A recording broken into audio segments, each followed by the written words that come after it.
Let's get on to another issue that's been bubbling away since the weekend. Millions of students will have their HECS debt lowered under reforms being announced in next week's federal budget. These reforms will change the way tertiary loans are indexed. And if you are paying HECS at the moment, you know exactly what I'm talking about. All up, $3 billion in student debt will be wiped. So how are voters responding to this measure? Will it help Labor get a greater proportion of young voters at the next election? I wonder. Joining me now is RedBridge Group Director Simon Welsh. Simon, great to see you. We've spoken about, Labor, really both major parties needing to speak directly to this younger cohort of voters. Millennials are now the biggest voting bloc in Australia. Is this going to work, for want of a better term?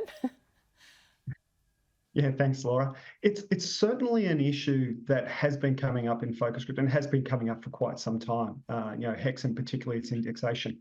I think it is a very good tactical political move by the government. And what I mean by that is absolutely it speaks to this vital cohort, as you've touched upon. They're really important, particularly in those seats that Labor picked up from the Liberals at the last federal election. They're defining in that seat. So it's good tactical play in targeting the right people. It tells a really good values story for that cohort in terms of relating to recognising their stresses and strains, and it provides something of a material benefit, material relief as well. So ticks all those tactical boxes, which is, I think, really important right now for the government. But there's a bit missing, and what's missing is kind of the more strategic piece around it, which is for that cohort in particular. I mean, I could probably say this of all Australians right now, but that cohort in particular is really looking for big visionary kind of policy and leadership from the government, not one-off little, band-aids and things here and there. So, this cohort in particular, it sees itself in a world surrounded by threats, whether it's housing, whether it's climate, whether it's, an ailing health system, whether it's global conflict and Nazis on the street.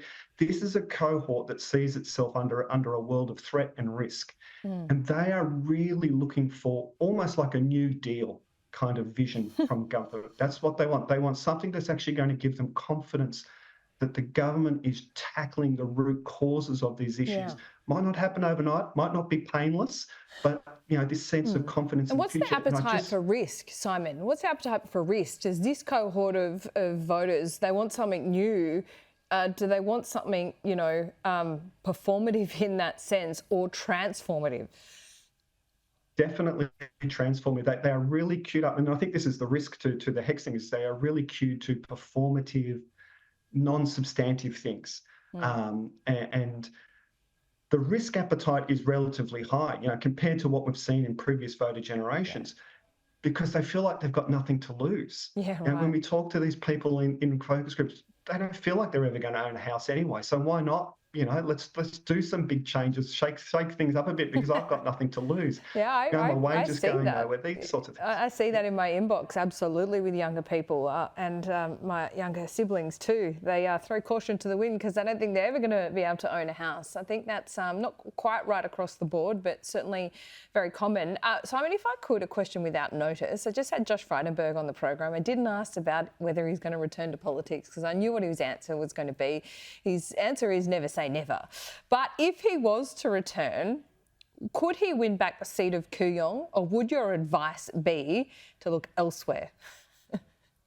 I think in a nutshell, my advice would be to look elsewhere. Okay. I think it's going to be very difficult for the Liberals in any of those teal-held seats going into this next election. And it's very much about, because we're talking largely about, so there's two key cohorts in those seats. One is the younger type of cohort that we're talking about now, and we know they lean so heavily progressive that even Labor's having trouble with them, losing them to the Greens and those sorts of things. Very difficult for the Liberal Party or a Josh Frydenberg to win enough of those voters, and they're growing in those seats. So that cohort is getting bigger. And on the other side, you've got these post-material voters who are very much values-based and very much sceptical, concerned about a Prime Minister, Peter Dutton, that they see a values disconnect between themselves and him across a whole range of issues, exemplified during the voice, but the climate position, the nuclear position, that there's a whole range of things they point to there around a values disconnect. I think that makes it very hard for any candidate with a Liberal brand in those seats. I mean, there will still be a core vote there, don't get me wrong. You know, there will still be a core vote there. It's not going to be certainly landslide in those seats, but I think doing better than they did last time is going to be difficult. There's some headwinds there.